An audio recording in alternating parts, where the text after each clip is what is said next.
What's Your Thing podcast, where we're all about great conversations with interesting people. That's right. I'm Brennan. And I'm Caitlin. There's something awesome about every person, a thing that makes them unique. And we want to know about everyone, so we're asking, what's your thing?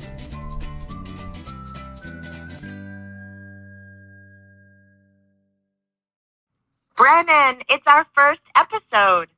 Not only our first podcast, we have one hell of a guest lined up. With us today, we have Firdaus Kharas, who is an Indo-Canadian and is changing the world with behavioral change communications. He is a fascinating guy with a truly amazing story, but not only that, he's just super humble, and we're really looking forward to this interview. So Firdaus, we're asking, what's your thing? Well, Firdaus, thanks for being here on our first ever podcast for What's Your Thing. It's pretty amazing to have you here as a guest. What a first guest to start with. I know. It's pretty amazing that I've met you so much in our personal life, sharing like squash courts and knowing you through my sister, but then not knowing what you've done and listening to your commencement speech, Carleton University, it's pretty incredible. It's humbling to know that you're such a fascinating guy, but at the same time, such a just regular guy. Thank you. It's a pleasure for me to be here, and really I'm absolutely delighted to be the first guest on this podcast. I hope it gains great strength. I look forward to hearing all of them, not just the one that I'm on, but I'll be a faithful listener to all of them. And I'm really pleased you're doing this in Ottawa. I mean, Ottawa needs more things to put itself on the map. And it's great that you're going to do this out of Ottawa.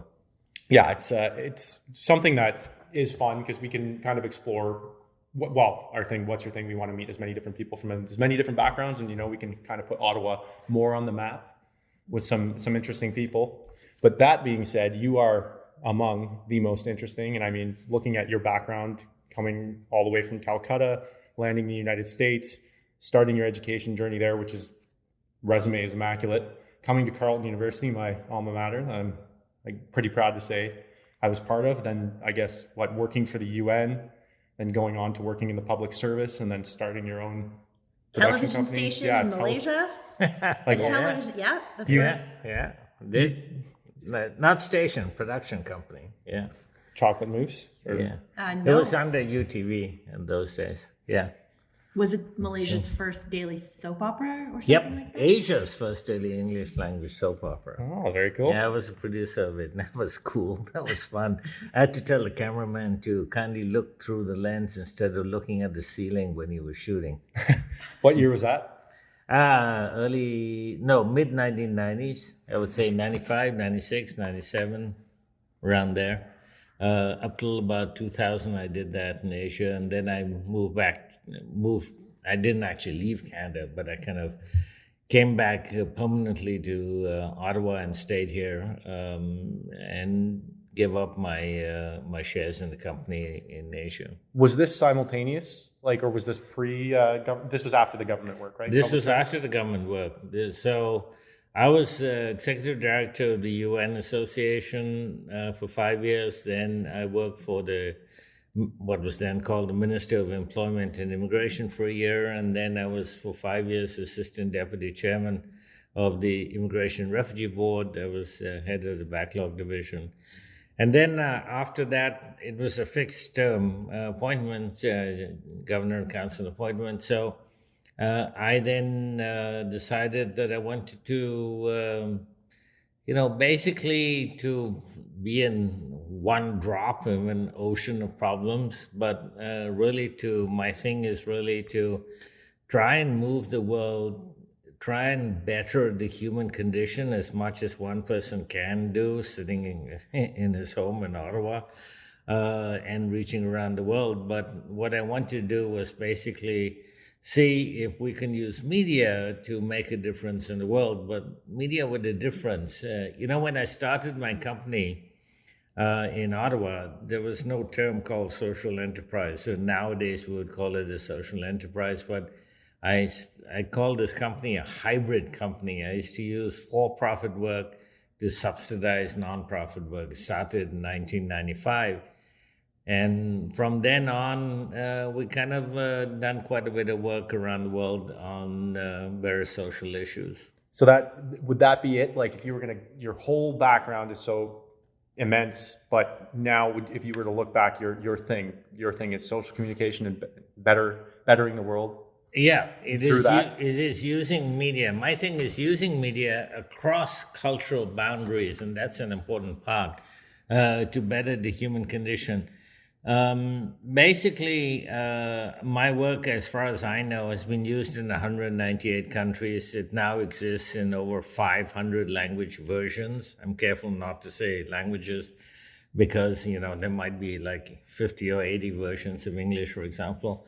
And I've created about 4,400 animated shorts and plus documentaries and live action on various social issues. So the biggest thing that people are curious about is how do you reach the entire world? Like how do you cross the cultural boundaries that separate human beings? We all speak different languages. We have different ethnicities, we have different histories, we have different ways of looking at the world. And so if you're talking about reaching literally billions of people, you have to understand human nature very carefully, very, very deeply, because it's only by appealing to our commonalities as human beings that I can get around the various barriers that all of us carry around to effective communications and to understanding and to changing our behavior. And I think that's how you were able to get a campaign on condoms. Yep. On television, on broadcast television in Catholic Mexico, simultaneously in Muslim Middle East. In Muslim Iran, absolutely. Yeah, I heard that an archbishop helped you out on that one. Yeah, an archbishop did help me out on that one. That's pretty cool. And we're talking about the late Archbishop Desmond Tutu, who was a strong supporter of my work. And, he was an absolutely amazing guy. He absolutely one of my heroes, one of the people that I'm so pleased that I just got to meet and got his advice on occasion and got his support internationally. But he was just one of those people that absolutely moved the world, I think, by his force of his own personality. He was a very funny guy. He was humorous, and we laughed a lot, even though we were dealing with, the causes of millions of people dying. More than 20 million Africans died of HIV/AIDS. And he was an absolutely, he was so focused on making a difference as one person. And he kept saying, all I have is my voice. Well, in my case, all I have is my media. And so there's a parallel, but I was so pleased to have his support. We did make a difference on HIV/AIDS. I have no doubt about it. We finally ended up doing the campaign is called the Three Amigos, and we did it here in Ottawa, and we ended up having it used one way or the other in over 150 countries. It exists in 45 languages today, and that means that about 80% of the world's population can actually listen to the Three Amigos in their own language. And I have no doubt, because we did it at the height of the HIV/AIDS crisis in many countries, particularly in South Africa, which had at that point about 3.2 to 3.6 million people dying of AIDS. It was absolutely incredible what was happening in South Africa at that time. And I do think that other people have said that, I'm careful how I word this, but other people have said that Three Amigos did vastly assist in stopping the spread of AIDS, and they've done a lot of studies on the effect of it. And so, it was the first big thing that I did, I suppose, that got me going on this. I'd done previous work on HIV/AIDS as well in South Africa. In live action, I created a documentary short about what was happening. And I had in animation worked earlier with UNICEF on the Cartoons for Children's Rights series that they had produced. But I think that the Three Amigos strengthened my hand and my understanding of the impact that media, if it's done well and can get around the cultural barriers that I talked about, can have on bettering the human condition. I find it interesting in your commencement speech, you talk about how you can be the individual, you can make a difference, and you have a lot of background. Especially you talk about meeting Mother Teresa in Calcutta, or was it your work with the UN, or was it your work in the public service that kind of gave you that push to be like, you also tutored adults and children, correct? What was it that kind of like, at what point with the Three Amigos, or if that was your first one, did you say like, okay, I'm ready, I can do something? What was? I think it went far before that. You mentioned Mother Teresa. I think I grew up in Calcutta and Bombay, as they were then called. And meeting Mother Teresa certainly had a great influence on me, because my mother was the head of a national NGO in India. And she took me, she was a British trained lawyer. It's called a barrister in England. And she took me to, she was a solicitor, not a barrister. She took me to meet Mother Teresa because she was volunteering at that time in Calcutta. Mother Teresa was not very well known at that time. She hadn't won the Nobel Prize, and she certainly wasn't as well known as she became later. And I think that meeting Mother Teresa had a profound impact, because Mother Teresa was administering to people who were dying. And you walk into this huge room at the age of 8 and see people dying, and see people in white saris, Mother Teresa and her colleagues, administering to these people who were in great distress, some of them. It has a searing impact on your brain. It's not something that you would forget as an 8-year-old very easily. And I think that my mother showed me the importance, and Mother Teresa showed me the importance of working outside of one's comfort zone for the benefit of others. Well, that's pretty amazing stuff, considering the cultural, universal impact she's had really on like giving life to people or helping people at their most desperate moments. It's a pretty amazing mentor, someone to base your actions off of. And that's where I get to my next question. I guess I listened to one of your talks, and you were talking about how it was like 3 minutes for a phone call in India, and then somebody would say like, okay, your 3 minutes are up, it's going to cost you this to have another 3 minutes, and now it's less than an American cent to call around the world. Yeah. It seems like this has moved quite a long way since you started with the Three Amigos, your public outreach and your ability to communicate, as you said, so many languages and so many causes. What's the biggest challenge right now that you face in your thing? Oh, the biggest challenge has always been financing. People, when I, even going back to Three Amigos, when we first started Three Amigos, and they had this, and it was a South African who had this idea of stopping the spread of AIDS using 3 funny animated condoms. And I said, he wanted to do it just in South Africa, as I recall. And I said, no, we're going to do it on a global basis.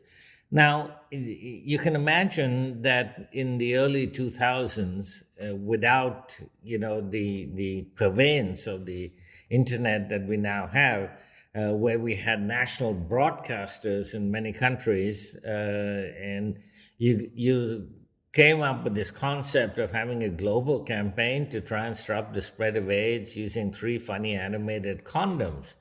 You can imagine that absolutely nobody was going to give me 1 cent for that concept. So I said, that's fine. We don't need to raise money. We'll just get volunteers. And ultimately, over 400 people volunteered in the creation, in the voicing, and the distribution of the Three Amigos. And nobody got paid a cent to do it. We did get some very limited funds in South Africa to distribute to them, and we got some limited funds from Omni Television to voice them into various languages, but nobody actually got paid. So I from then on, it has always been a question of financing, and Caitlin and I worked together. She was a producer. We worked together on the No Excuses campaign on domestic and sexual violence. Nobody would give us 1 cent for that. And so it took longer to get done. It was in 3D animation, which is pretty expensive to do. But, it absolutely, I don't regret it for a moment. I don't regret putting in time. I don't regret putting in money into these causes. And I don't know how much impact they've had. It's very, very, very difficult for me to know how much impact, because anybody can go to my Vimeo channel and download my work for free. And we don't track you, and you don't have to give me your email or anything, and there's certainly no cost to it. So it's very difficult to know what all the people that have downloaded all my work in these umpteen languages have done. Sometimes you can know. To know in Three Amigos, for example, to go back to it, we know we drove up the sale of condoms in South Africa because, people told us that, the distributors of condoms. We know in the case of, it happens, the impact kind of comes once in a while. I would give you an example. I worked extensively and I did a lot of work on stopping the spread of Ebola in West Africa when it happened about 7 years ago. And I was just sitting in a meeting at the UN when it was on the lessons learned from the Ebola crisis. And I was just sitting in the audience, and one of the heads of the UN in one of these countries, there are 3 countries in West Africa in particular that had a Ebola crisis, said, and these were her exact words, "We were lost." And then this video arrived. And when I saw it, I immediately bought 2,000 mobile phones and put the video on mobile phones and sent them across the country. That's incredible. And I was just sitting there. And then afterwards, I went up to her and said, "Could you kindly tell me the details about the video?" Because maybe there was some other video she was talking about. But no, it turned out to be the video that I had created, directed, called A Poem for the Living. And we ultimately did 3 videos on the Ebola crisis. And that first one, The Poem for the Living, which has literally millions of views online, and was passed from mobile phone to mobile phone during the crisis. It exists in 17 West African languages. And to this day, to the best of my knowledge, it is some of the only media in some of those languages ever created in those languages. So I have always paid a lot of attention to making things local and to being inclusive. And what I mean by inclusive is you have to attach yourself to the communities that you're trying to affect. You can't just, sit in Ottawa or wherever, New York or Geneva or wherever, and say, okay, I know what's best, in West Africa. I don't know what's best in Africa. The West Africans know what's best in Africa, and so on. And so I always made sure that our work was incredibly local when you saw it. It sounded local. It looked local. And so when somebody just watches the animated short because they don't have any credits on it, they actually wouldn't know that a Canadian created it. They would think it's absolutely local, like it came from down the street. And that's the whole idea. Was that not the case with Buzz and Bite, if I remember correctly? You guys got very, very distinct dialects of... From Madagascar, Yeah. yes.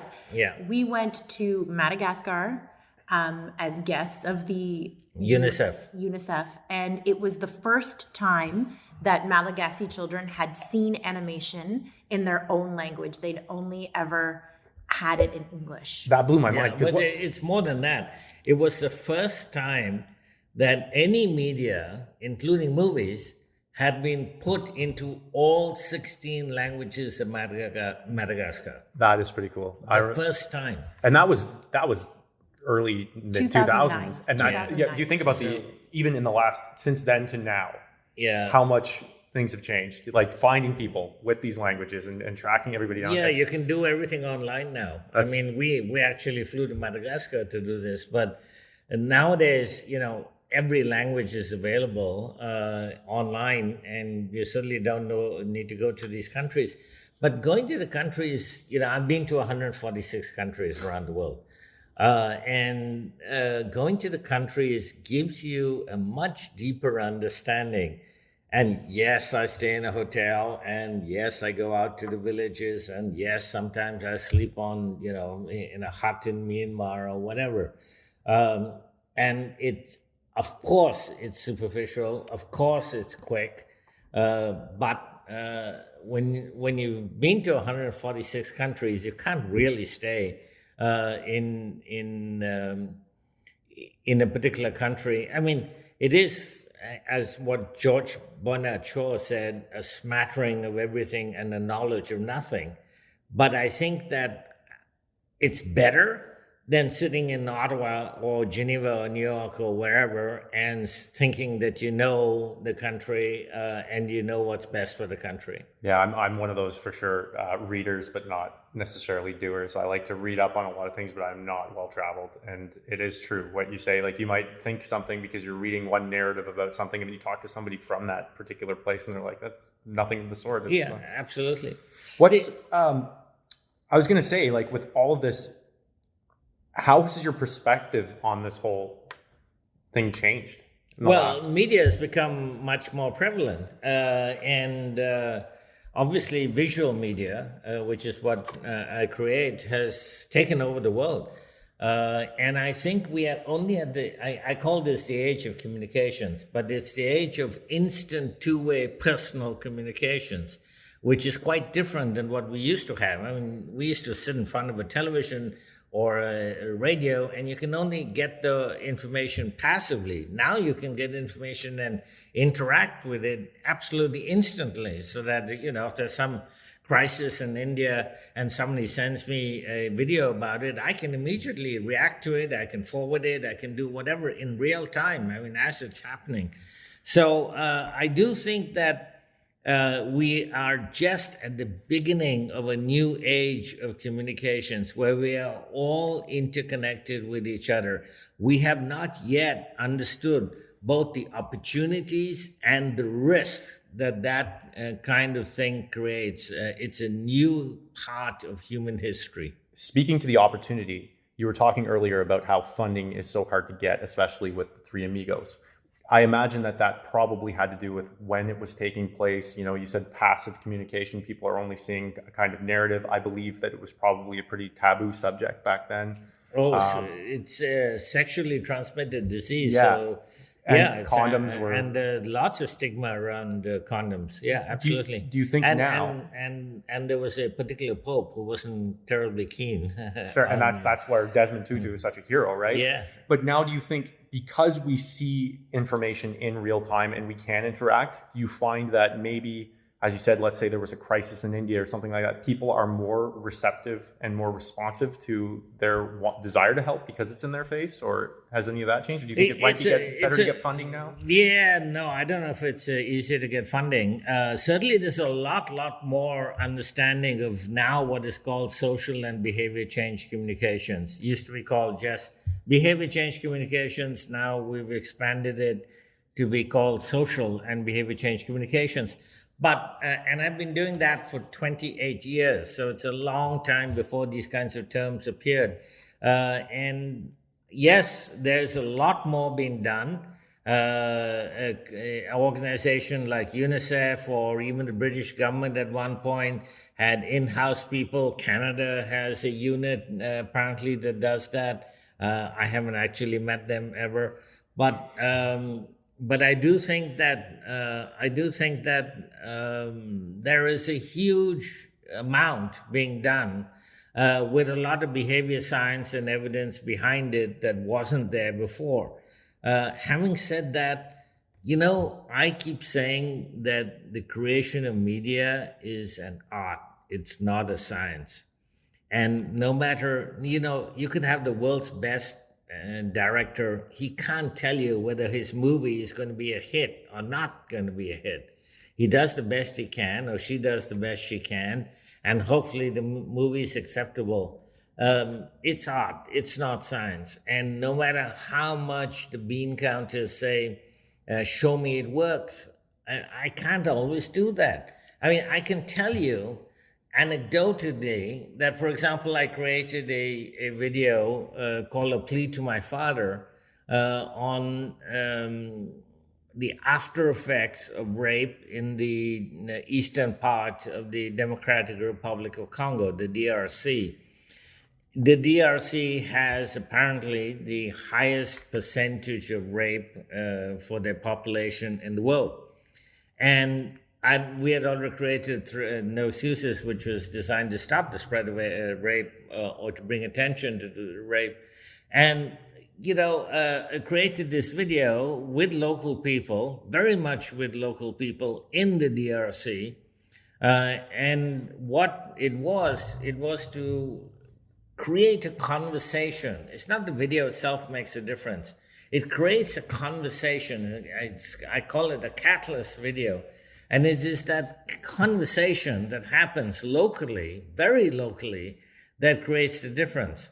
Now, nobody can do a study in the DRC, a baseline study, and then say, okay, now you've watched the video and so on, and have you changed your mind about how you're going to deal with the victims of rape? But I can tell you that women in their thousands watched it. They used to discuss it. They used to come together in churches and other places. Then the women locally, took it. It was only designed for the DRC. They took it locally to other places, neighboring countries like Uganda and Zambia. And then some people moved it, again, women moved it, to the northern regions of Nigeria, where there are Boko Haram and other murderous organizations that rape women. And they were using the video to go into schools. And the only reason, to ask young people about rape and then get a discussion going. And the only reason I know it ever went to northern Nigeria is because somebody wrote an article about it. If somebody hadn't written an article about it, I wouldn't have known. And nobody tells me these things. I mean, there's no kind of reporting back mechanism, and I don't want the reporting back mechanism. I don't want the paperwork. I don't want people to feel that they have to prove that it works or that they've used it. And, for me, sometimes if I throw darts on a wall and, 50 times and 5 of them stick and 45 of them don't stick, that's way okay. That's absolutely okay. Because in final analysis, we can only be satisfied that our work works because local people say they've used it and it works. And that's really all I need. That's pretty cool. Considering that's the end result, is if people are spreading that message, you start in one country and it starts local and it moves on, then it's not about the clout and getting it out there. It's about people actually talking to one another about serious issues and getting the message across.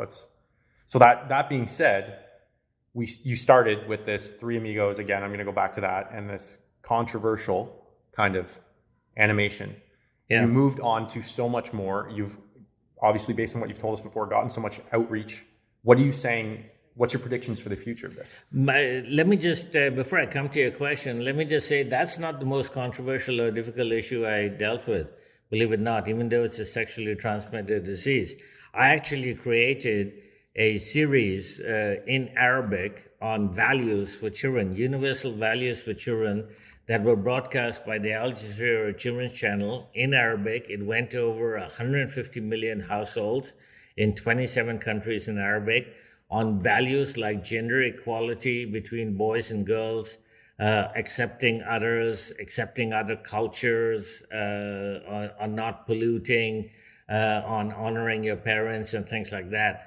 And I targeted between 9 and 11 years old, and I didn't really want them to change their behavior as much as to put into their minds these messages, so that when in the Middle East there's unfortunately too much violence, and when a young person then becomes 16, 17, 18, and they start to get into violence and other antisocial behavior, they might get constrained. Simply, they might not know why they're getting constrained. They might not remember even what they had seen between 9 and 11 years old, but that's the whole idea. And that series is called Hind and Hamza. You still can't see it on the internet. The broadcaster didn't put it on the internet, but they played it up to 20 times a day for 2 years. And That was Al Jazeera? Al Jazeera Children's Channel, yeah, and it was amazing. I told the head of the channel, this is like mind blowing. Why don't you tell some journalists, and this is going to be on the cover of every magazine, paper in the world. The point is that we did not create a storm. We didn't have people push back on the channel, and can you imagine that there's an Arabic series that says boys and girls are equal, and this is going into, the most conservative countries in the world on those kinds of issues? I've worked on Afghan things, for Afghanistan in Dari and Pashto languages. I've worked in Farsi for Iran, and obviously a lot of work in other countries around the world. But Hind and Hamza, which is totally unknown outside the Middle East, and virtually nobody knows a Canadian did it, it is, I think, the best example of how you can tackle a really difficult and controversial issue and still get local acceptance. And I'm giving credit to the channel because it wasn't my idea to do it. I was ultimately commissioned to do 25 spots. I did 20 extra spots because I thought, at my own cost, because I thought maybe some of these will be too difficult for them to broadcast or become too controversial or whatever.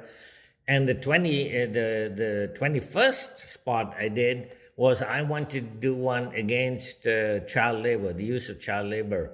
And the broadcaster said to me, no, there's a lot of child labor in a country like Egypt. We don't think we can have one on child labor. Well, I said, I'm doing 20 extra. I'm going to do 21 extra and send it to you and see what you want to do with it.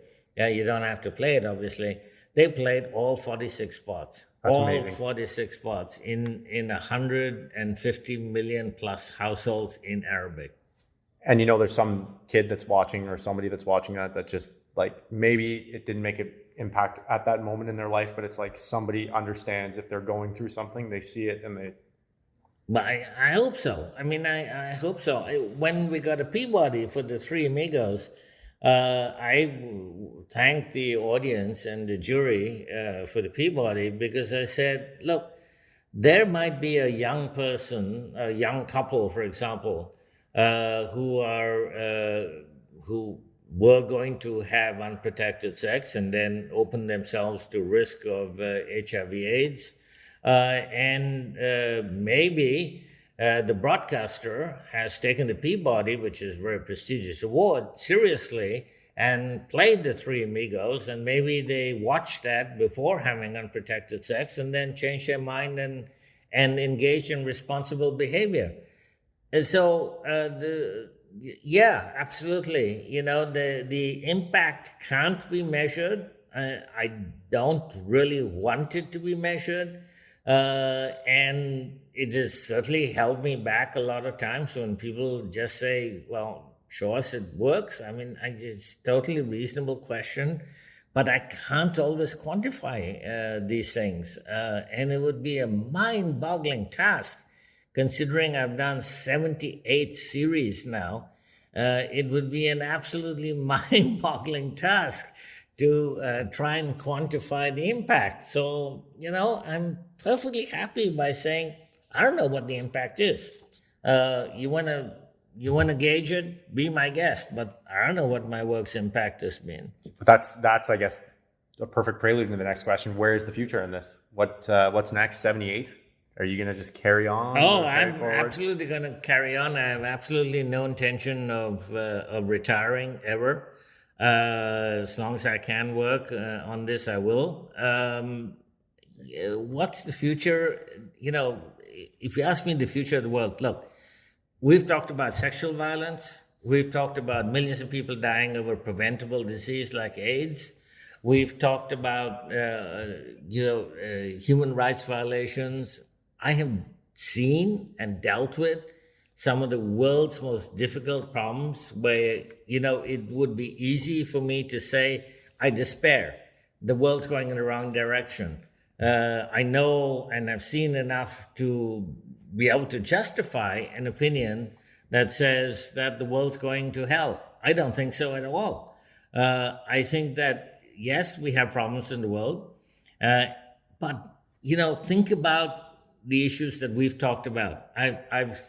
We haven't talked about all the issues, but think about just the ones that we've talked about. On HIV/AIDS, you can now live a full and productive life with being HIV positive. When I did the Three Amigos, HIV was basically a death sentence in South Africa because there were no antiretroviral drugs at that point. Malaria, we have made, we had a little setback with COVID, but until then we were making great progress on malaria. Human rights, we all now have cell phones. They're the best thing we can use to enhance human rights. You see somebody getting beaten up,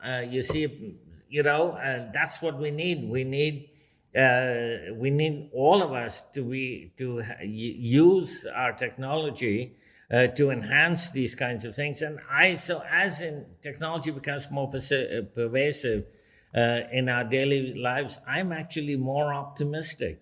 I'm quite optimistic. I think that on Ebola, on HIV/AIDS, on malaria, on guinea worm's an interesting one because it'll become only the second, after smallpox, it'll become only the second disease that's transmittable that we will eliminate on the planet. I worked on guinea worm in Chad. And this is one of the great success stories of Jimmy Carter and the Carter Center in Atlanta, where I know Mr. Carter is obviously aged and perhaps will not be with us very much longer.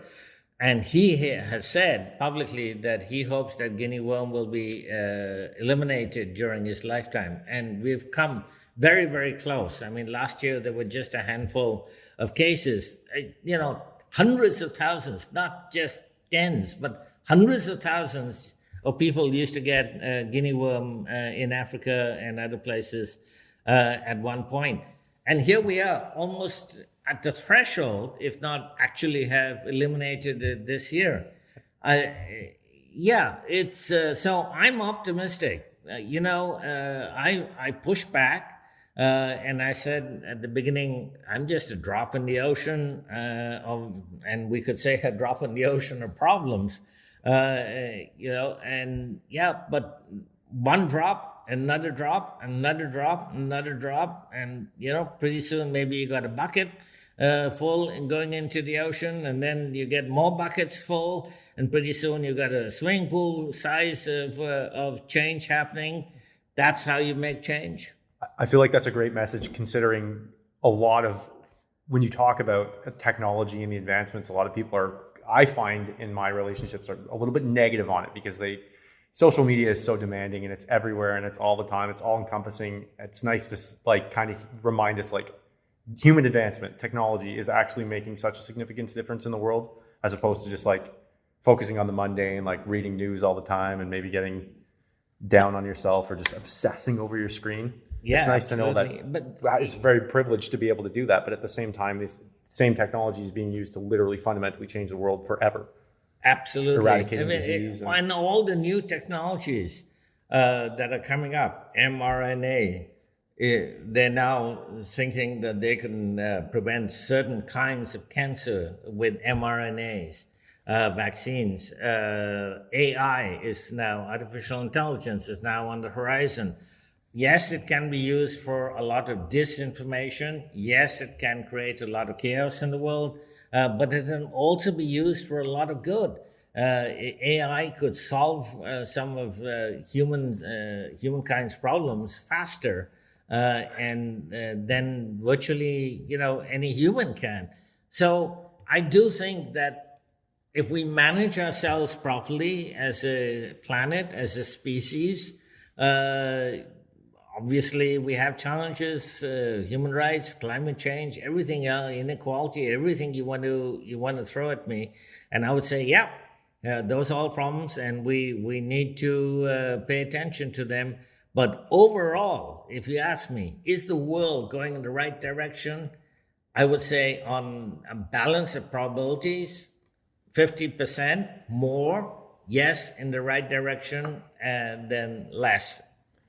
Yeah, that's certainly inspirational, considering I feel like with our obsession over, like, there's media everywhere all the time. It's just everything's in your face. It can be pretty negative at times, and we tend to forget, where were we 40 years ago? We weren't staring at this screen, being able to find anything we wanted about our favorite sports players on our favorite sports team in a matter of seconds, as opposed to just looking at one newspaper and getting, one person's opinion on something. Now it's being used for again, like a force of change.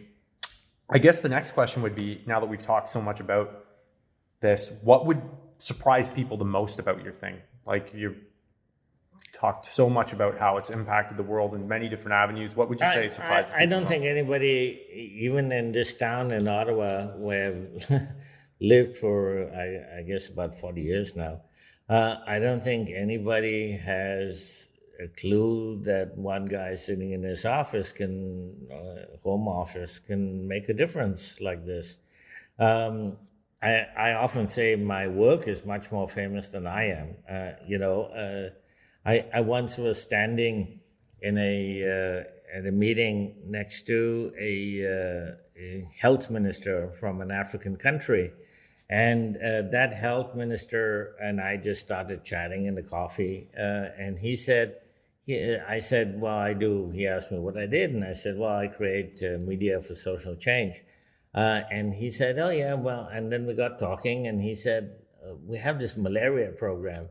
And every year we saturate the country with these two mosquitoes, and I said, well, yeah, they're called buzz and bite, and I produce them. And he had absolutely no idea. I was standing there next to him. And every year this country, I don't want to name the country, but every year this country saturates their airwaves with buzz and bite. So, I think most people will be surprised. Most people would be, there've been about a dozen master's or PhD theses written on my work around the world. And what most students have asked me about is what I told you about going across cultural barriers. Like, very few people have been able to reach into 198 countries. And, with these kinds of social messaging, and we're talking about huge organizations like the UN system with gazillion dollars being spent on these kinds of things. So it is possible, but I think that would be the most surprising thing to people. Leading up to this, if you had to choose one thing or one message that you could provide to people about this, what would it be? You can make a difference. That's an easy one to answer. Every person has the ability to make a difference. Now, it doesn't mean that everybody has to go out and tackle the world's problems on a global basis. You don't have to do that. Just in your own home, just in your own community, just in your own little social group, whatever it is, you can make a difference. There isn't a single person in this planet, if they have the will to make a difference, everybody can make a difference. So if you have an idea, no matter how small or how big it is, go for it, is my answer. Just go for it. Don't let anybody stop you. And, if somebody had asked me 28 years ago when I started doing this work in Ottawa, well, it's just one guy sitting at your computer, what do you think you're going to be able to accomplish? I would have said to them, actually, I probably won't accomplish much at all, but I'm going to try and not let anybody dissuade me from trying. And I didn't make much money out of it, and still don't know how much I've succeeded or not succeeded, but it's better than not doing something when you have an interest or a will to do something. So just go for it. No matter how small or how big your idea is, reach for the stars. That's a pretty amazing message. And it's pretty motivating, actually, starting out the podcast. It's like just doing this because you know what? Hopefully your message gets out to people here, one simple step at a time. And your podcast, that's a good example. I hope it, ultimately reaches millions of people. I know that you're going to have a lot of very interesting people in Ottawa to interview. This town is full of people that have tremendous backgrounds and have done a lot in the world. I wish you all the best, and thank you for having me on your first podcast. Well, it's pretty amazing. But before we go, we got one for you now that's going to switch, if you're comfortable with it. Sure. You've told us a lot. Again, going back to our introduction and just what you've said is I think it's pretty amazing when you're someone like myself who's had, different experiences in my life, but local, lived in Ottawa, not well traveled, to hear the things that you've done and accomplished. But it's pretty cool. Now we want to know something about you that maybe isn't about your thing, just something else. Well, it's a bit tied in. I'm a big fan of Charles Schulz and the Peanuts characters. And Charlie Brown? Charlie Brown. I actually have an original Snoopy drawing in my basement that appeared in animation and in a special. And Charles Schulz did about 67 animated productions, and people know him best for the cartoon strip.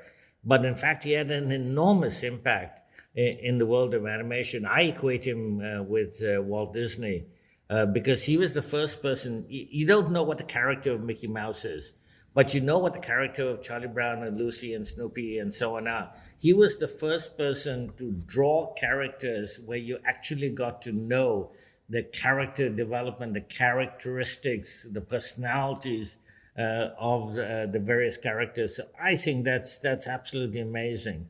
And I do think that I'm a Snoopy fanatic. I have a great affiliation with Snoopy. You sleep up on top of the roof? No, but that's so creative. It's hilarious. It's like you think of the Peanuts, you think of the football. There's so many Lucy pulling away the football. But there's a good example, and there we come back to this. Just keep trying. Charlie Brown never, as far as I know, kicks the football. Lucy always pulls it away. But he keeps trying. Now, you might think that that's pretty stupid. After you've done it, a few times, why would you keep doing the same thing? That's not the point. That's the whole point, is to try and do it. And keep doing it, and keep doing it, and keep doing it. And maybe Lucy will let him kick that damn football. One day. Someday. But that goes back to everything we've talked about. Maybe he's driven by the trying and not by the succeeding. He just wants that's his meaning. And it's absolutely right. And I think that I do think that kind of encapsulates my own life. Just keep trying. I've always reached beyond my grasp. I've always known that, some things will probably fail, and I'm fine with that. I know that some things could become controversial, and I'm fine with that. Although I must say, on that score, I've been surprised at how little controversy there's been on some of my work. But I do think that I'm going to keep trying. I'm done it for 28 years, and if I'm still alive in 28 years, I'm still going to keep doing it. Well, before we go, obviously everything we've talked about today, there's some really important messaging. Can you please, I'd love for you to plug some information out to anybody who's listening, where they can find resources on anything that you want to share. Well, they can go to my website. My company is called Chocolate Mousse Media. It's Moose, mousse, not the dessert, but the animal. And they can find my work on my Vimeo channel. So not all my work, but a lot of my work is available there. It's very difficult to search, I'm afraid. Vimeo doesn't make it terribly easy. But they can always write to me if they want anything specific to look at. It's a large number of them also on YouTube. I think about 1,800 or so videos are on YouTube in various languages. And, there's no commercialization at all if you go to any of these. There are no ads. You don't have to give me your email, nothing. Just see it. And if it's useful to you, you're free to download it and use it in any language in any of the 78 series that I've created. Well, thank you so much. And, obviously thank you for everything you do, but also thank you for being our first guest on the podcast. It's been a pleasure.